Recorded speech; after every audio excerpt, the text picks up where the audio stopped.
해리 맥더못. 붉은 제국 리버풀 FC의 또 다른 핵심 중추. 부지런한 활동량, 똑똑한 패스 능력, 정확한 슈팅, 감각적인 침투 능력 등으로 득점도 굉장히 많이 했던 미들라이크 유형의 선수였던 맥더못은 페이즐리 감독의 부름을 받아 리버풀의 품에서 리그 우승컵 5개, 비기어 3개를 비롯한 16개의 우승컵을 들어올렸습니다. 또 그의 클러치 능력을 말을 안 할 수가 없는데 1980-81 시즌 유러피언컵 우승 당시 대회에서 6골을 넣으며 득점왕에 올랐을 정도였으며 76-77 시즌 슈퍼컵에선 키건의 함부르크를 상대로 해트트릭을 막는 활약을 했습니다. 특히 커리어 하이였던 79-80 시즌엔 리그에서 FWA 올해 선수상, PFA 올해 선수상을 받는 영광을 누렸습니다. 레이 윌킨스, 당대 잉글랜드 축구를 대표했던 최고 수준의 미드필더. 비상한 축구지능과 우아한 테크닉, 정확한 킥을 바탕으로 한 통쾌한 중거리포와 개라고 불릴 특유의 사이드로 벌려주는 롱패스까지 갖췄던 그는 어린 나이에 보이지 않는 침착함, 책임감까지 가져 당시 2부로 강등된 첼시라는 팀의 주장을 무려 18세의 나이에 맡으며 팀을 승격시켰습니다.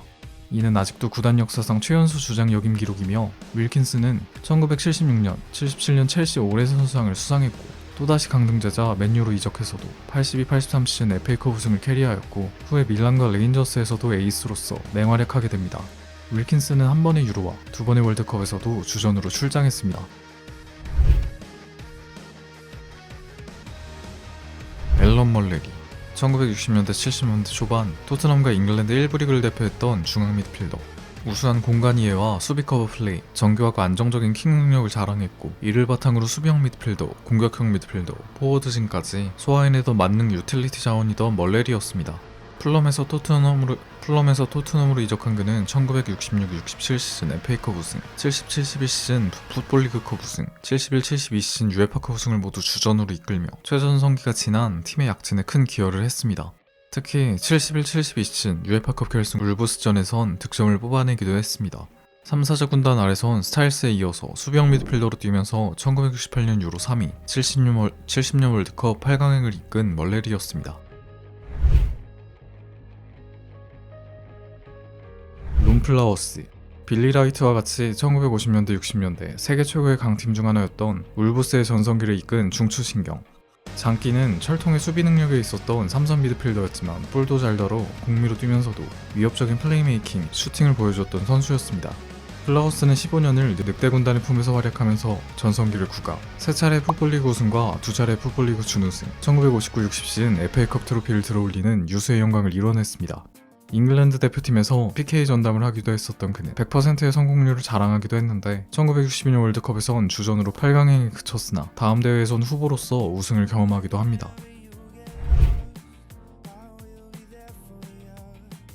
지미 디킨슨, 무려 20년간 활약했던 명실상부 포츠머스 FC 구단 역대 최고의 선수. 정력적인 활동량과 단단한 대인 수비가 장점이던 레프트 하프였으며 이런 수비적인 성향에도 깔끔한 태클로 커리어 내내 단 한 번의 카드도 받지 않아 신사짐으로도 불렸습니다. 디킨스는 포츠머스의 최전성기였던 1948-49 시즌과 49-59 시즌에 리그 2연속 우승을 이끄는 등 무려 20년간 리그 정상급 활약을 했습니다. 특히나 61-62 시즌엔 팀이 무려 3부 리그까지 떨어지는 곤욕을 겪었음에도 그는 끝까지 팀에 남아 헌신했기에 팬들이 부정할 수 없는 전설로 남아있습니다. 여담으로 그는 2번의 월드컵에 참가했는데 후자에 대해서 터뜨린 자책골은 잉글랜드 유일의 월드컵 본선 자책골이기도 합니다.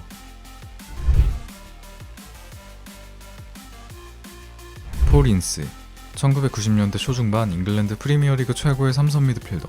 속 시원한 중거리, 정교한 패스를 뿌리면서도 뛰어난 활동량과 태클로 공을 쓸어담기도 했던 폴인스. 그는 강등된 친정팀 웨스트햄을 떠나 올드 트래포드에 입성해 당시 팀의 코어로 활약했으며 각 2번의 리그와 컵 우승, 한 번의 커비너스컵과 슈퍼컵에서까지 우승했으며 본인은 PFA 올해의 팀 3연속 선정, 구단 최초의 흑인 주장까지 역임했었지만 이런 절대적 라크럼 영향력을 행사했던 탓에 퍼거슨 감독과의 마찰을 빚었고 결국 그는 1995년 인테르로 이적하고 맙니다. 그곳에서도 1996-97 시즌 UEFA컵 준우승을 이끄는 그는 다시 잉글랜드로 돌아오는 과정에서 불구대천을 리버풀로 이적해 비판받기도 했습니다. 인스는 2번의 유로와 1998년 월드컵에도 참가, 1996년 유로에선 플렉과 게스코인의 후방을 지원하며 잉글랜드의 4강행을 이끌어냈습니다. 노비 스타일스, 1960년대 잉글랜드와 맨유의 성공에 공헌한 숨은 살림꾼. 작은 키와 시각장애에도 미친 스태미너와 활동량, 과격한 태클 등을 살려 볼을 뺏어내는 데 시중했던 스타일스는 싸움으로 앞니가 빠져 이빨 빠진 호랑이 등의 별명으로 불렸었습니다. 하지만 정교하고 유연한 롱패스로 공격을 이끄는 능력까지 겸비했으며 끔찍한 사고로 인해 침체기에 빠져있던 맨유로 이적해 10년 넘게 활약해 재건에 힘썼고 그 결과 잉글랜드 1부 리그 우승 2회, 유러피언컵 우승 1회 등을 일궜습니다. 1967-68 시즌 유러피언컵 우승 당시 세계적인 스타인 벤피카의 에우제비오를 안정적으로 막아내며 비기어의 수훈갑이 되기도 한 노빌 스타일스입니다. 또한 이 구도는 1966년 월드컵 4강 포르투갈전에서도 이어져 결국 조국의 우승을 이루는데 공헌합니다. 콜린 벨, 만수르 등장 이전까지 의심의 여지 없는 맨체스터 시티 역사상 최고의 선수로 불렸던 인물. 깔끔한 테크닉, 빼어난 체력, 넓은 시야를 활용한 롱패스, 뛰어난 판단력에 박스 침투도 하던 콜린 벨은 메인 로드가 있는 키팍스 거리의 이름을 따 키팍스의 왕이라는 이명으로 칭송받던 사나이였습니다.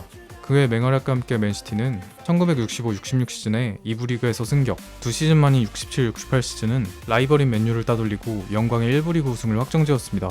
그 다음 시즌에 FA컵, 그 다음 시즌 구단 최초의 유럽대회 우승인 위너스컵 우승을 달성하는 등 그가 부상으로 낙마하기 전까지 시티는 전성기를 이어갔으며 한편 1974-75 시즌 콜린 벨은 PFA 올해의 팀에도 뽑힌 이력도 있습니다. 그는 3사자 군단의 일원으로도 1968년 유로 3위, 70년 월드컵 8강을 후보로 기여하였습니다.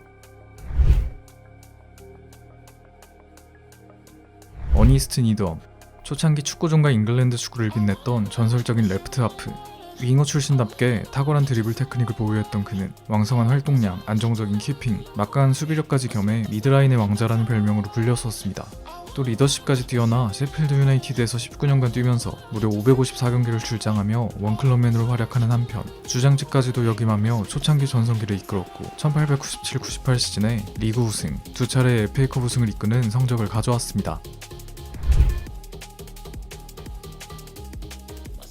덩컨 에드워즈, 미넨 비행기 참사가 앗아간 영국 축구 역사상 희대의 재능. 요절하지 않았다면 역대 최고의 선수가 됐을지도 몰랐다는 평가를 증명하듯 수미 위치에서 물살 틈 없는 방어력과 자로잰 듯한 롱패스, 탄탄한 피지컬, 전진 드리블 능력 등 어린 나이부터 이미 완성형의 기량을 보인 덩컨은 버스비 감독 아래서 맨유의 전성기를 이끌며 2차례 잉글랜드 챔피언의 자리에 앉았으며 1957년엔 20살의 나이에 발롱도르 3위에 오릅니다. 허나 1958년 미넨 참사라 불리는 안타까운 비행기 사고로 인해 그는 세상을 떠나고 말았고 아직도 세간에서는 그에 관해 이런 이야기가 떠돌고 있습니다. 만약 그가 살아있었다면 축구의 신은 펠레, 마라도나도 아닌 덩컨 에드워즈였을 것이다. 앨런 볼, 1960년대와 70년대에 걸쳐 활약한 잉글랜드 최고의 미드필더 중 하나. 건실한 체력, 번뜩이는 득점 본능, 센스 있는 패스, 세밀한 드리블 테크닉, 또 미드필더의 전 지역을 소화할 수 있는 당대 영국 최고의 만능 미드필더로 위용을 떨쳤습니다. 블랙풀, 아스날, 사우스햄튼에서도 뛰어났으나 볼은 특히 에버튼에서 최전성기를 보여줬고 하워드 켄달, 콜린 하비와 함께 중원의 삼각편대를 이루며 성스러운 3일체라는 별명으로 불리기도 했습니다. 각 한 차례 리그와 컵 우승을 지휘한 그는 1967-68 시즌엔 무려 20골을 기록, 월드컵에서 우승한 1966년엔 발롱도르 8위에까지 오를 정도로 잘했던 선수였습니다.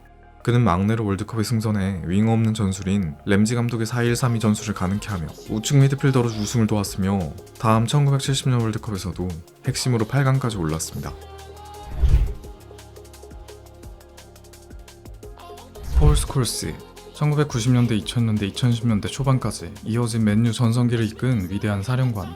투박함과 힘밖에 없던 정교함의 불모지, 잉글랜드의 미드필더들 사이에서 유연한 볼 컨트롤, 우아하고 정확한 중장거리 패스와 중거리 슛으로 이름을 떨쳤던 인물로 특히 좌우로 벌려주는 롱패스는 가히 일품이었습니다.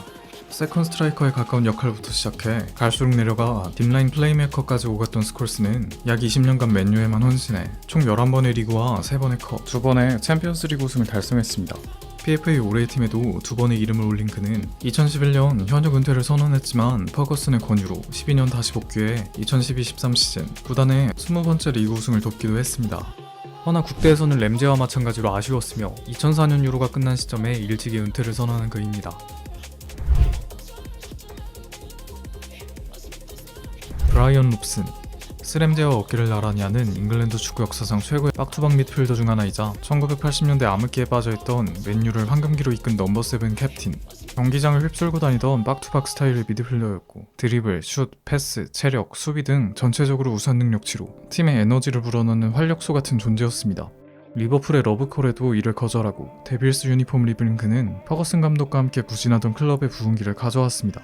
맨유 역대 최장기간 주장이란 타이틀에 걸맞는 캡틴 마블이란 별명으로 불리며 1992-93 시즌 클럽의 26년 만에 리그 우승을 포함해 2번의 EPL 우승과 3번의 FA컵 우승, 1번의 위너스컵 우승을 실현시켰으며 무려 6차례의 PFA 올해 팀 선정이라는 쾌거를 이루기도 했습니다. 잉글랜드 대표로도 단연간 캡틴을 맡았던 그 3차례의 월드컵 본선 잔디를 밟았으며 그중 1990년 월드컵에서 4강까지 오르는 오래간만의 호성적을 경험했습니다. 프랭크 램파드, 21세기 EPL과 첼시 축구를 빛냈던 월드클래스 미들라이커. 램파드는 빼어난 슈팅 능력, 강철 체력, 발군의 수비력, 정확한 패스 등 뛰어난 피지컬을 위시해 육각형의 면모를 보이면서도 특히 역대급 득점력을 가졌었는데 탁월한 공격 가담과 이선 침투 덕에 중앙 미드필더임에도 첼시 역대 최다 득점자, 10시즌 연속 두 자릿수 득점, 심지어는 PL 역대 최다 득점, 도움 순위 상위권에 랭크되어 있습니다. 특히 드록바와의 찰떡 호흡으로 손캐가 깨기 전까지 PL 듀오 최다 골 기록도 있었던 푸른 심장 램파드는 블루스의 최전성기를 이끌며 13개의 월계관을 머리에 썼고 수많은 우승의 주역으로 3회의 PFA 올해의 팀에 선정, 특히 2005년에는 발롱도르 2위와 FWA 올해 선수로 뽑히는 위엄을 보여줬습니다. 그러나 당시 대부분의 잉글랜드 선수들이 그렇듯 램파드 역시도 대표팀만 가면 죽을 썼는데 제라드와의 공존 문제를 야기해 감독들의 골머리를 앓게 했습니다. 스티븐 제라드, 콥들이 가장 사랑했던 상징성 짙은 리버풀 FC의 심장, 패스, 수비력, 스태미너, 중거리 슛, 피지컬, 헤딩, 볼 컨트롤 능력까지 뭐 하나 빠짐없이 완벽하게 갖추고 있었던 스티비 제라드는 중앙 미드필더 외에도 한창 때는 세컨탑 위치에서 말년엔 노련함을 살려 딥라인 플레이메이커로도 뛴 육각형 미드필더의 결정체였습니다. 뛰어난 리더십에 23살의 주장직을 이어받아 훌륭한 카리스마로 2004-2005 시즌 이스탄불의 기적으로 유명한 리버풀의 첫 챔스 우승을 이끄는 등 제라드는 17년간 안필드에 머무르며 12번의 트로피를 따냈습니다. 더해서 PFA 올해 선수상 1회, FWA 올해 선수상 1회씩, 2005년 발롱도르 3위와 PFA 올해 팀 9회 선정 등 오래오래 월클의 기량을 펼친 제라드였습니다. 그러나 국대 커리어는 항상 램파드와의 공존 문제에 대한 잡음을 일으켜왔으며 약점으로 불리던 치명적인 실수를 메이저 대회에서도 종종 저질러 탈락의 원흉이 되기도 했습니다. 그래도 그는 유로 2012에서 도우망 대회 베스트 11에 들어간 바 있습니다.